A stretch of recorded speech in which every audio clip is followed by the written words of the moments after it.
Bien, écoutez, bienvenue à vous tous, mes chers jeunes actifs, sur la Web TV des jeunes actifs. Je voudrais vous parler de l'Europe.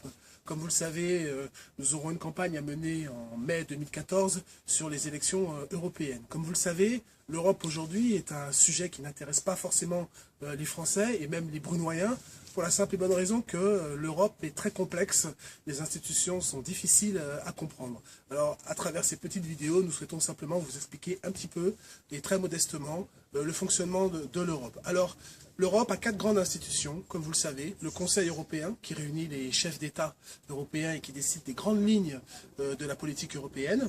Ces grandes lignes sont ensuite fixées et transmises à la Commission européenne, qui, à travers le travail des commissaires, produit des textes.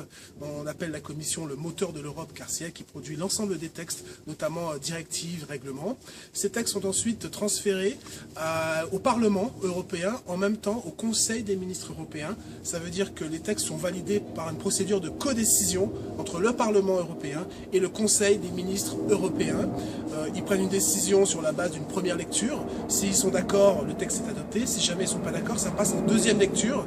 Et après, ce texte revient tout simplement à la Commission européenne. Donc le circuit législatif véritable de l'Europe, c'est bien Conseil européen, Commission européenne, ensuite transmission des textes au Parlement ainsi qu'au Conseil des ministres, et par la suite c'est rebouclé par la Commission européenne. Voilà ce que je voulais vous dire dans un premier temps sur le parcours législatif en Europe. Merci à vous.